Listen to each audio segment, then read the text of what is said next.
In the time you watch this, almost 1,200 people will have been added to our population.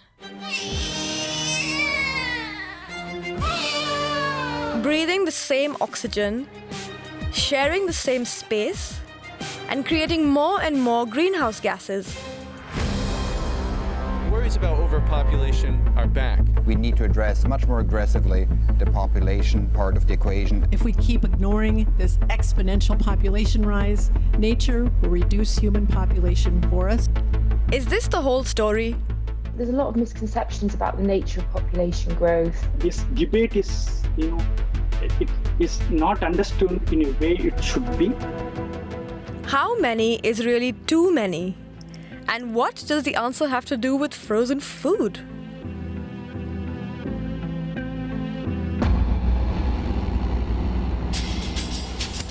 Let's start at the very beginning, when more people around meant security in an insecure world.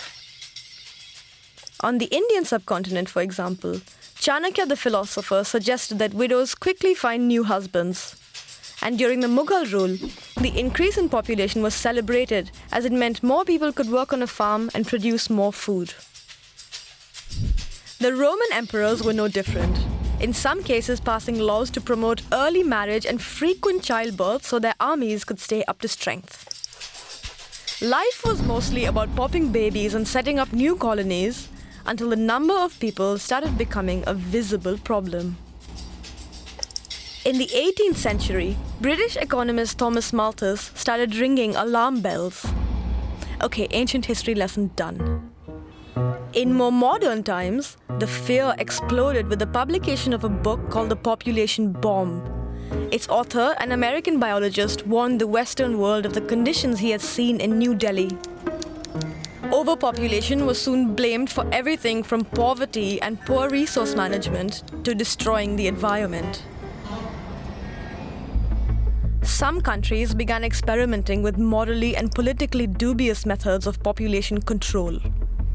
China became the poster child, and its one-child policy resulted in a disastrous gender imbalance. And like other control measures in Asia, it was eventually repealed. But the enemy had been identified as overpopulation.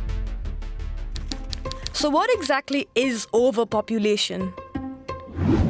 It is defined by carrying capacity, a slightly complicated concept, which basically means the number of individuals and ecosystems resources like food, water, and space can sustain indefinitely. But demographers have consistently got it wrong. The early calculation says only 4 billion is the carrying capacity of Earth.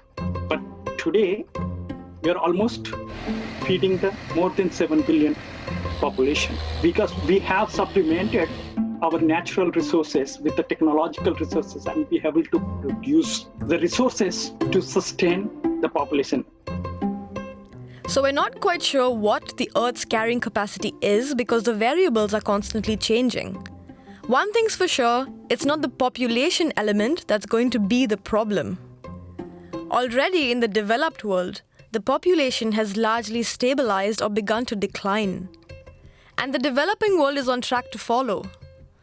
Education and access to contraception are driving the numbers down, even if cities don't look like it yet. And people get this perception that, these cities are overcrowded and they're really busy. Well, actually what's happened is that planners haven't really taken into account the population growth that's going to happen anyway. And then there's a second point, which is actually the kind of the bigger impacts on the environment are linked to consumption. Hell, that's all I can say. As seen around the world, consumption, unlike population, is on an exponential rise. If we look at our levels of consumption across different contexts, globally, across cities, within cities, they're highly, highly unequal. Okay, so let's then look at how we are consuming resources in that equation. Every year, researchers look at the Earth's annual resource budget and calculate at what point we will use it up. If we look at this by country, the differences are startling. Many nations in the Middle East and West exhaust their budget in the first quarter, while a few countries like India don't overshoot yet.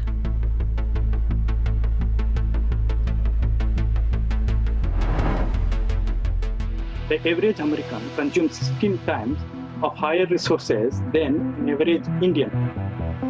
And correspondingly, how much carbon dioxide we emit around the world is different too. In 2018, an Indian family of 4 had a carbon footprint of less than 8 tons. An American family of 4 in the same year came in at almost 70. So shouldn't we then be looking at who is consuming and how much, instead of simply counting the number of people?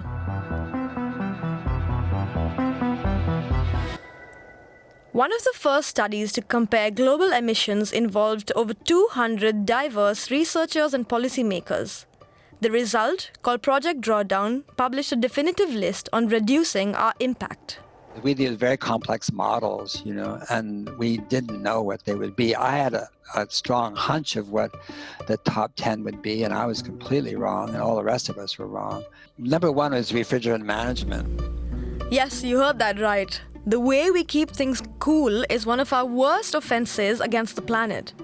Our air conditioners and refrigerators still largely emit greenhouse gases much stronger than carbon dioxide when cooling or transporting frozen goods. The project estimates that changing to more efficient cooling could save 5 times more emissions than if all cars became electric. Another big one on the list is something we can all individually do something about. Food is huge. It's about almost a third of all global emissions go to the food system. Waste nothing, if possible.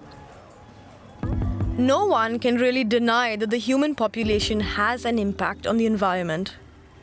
But right now, wealthier countries emit so much carbon that even adding 3 or 4 billion people in the global south won't significantly impact the rate of climate change.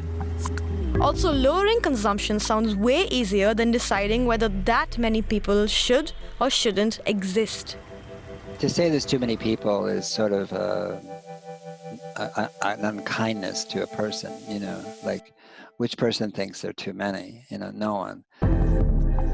It's time to change the narrative, away from the easy-to-blame visual problem of population to the more hidden and dangerous concerns of waste and overconsumption.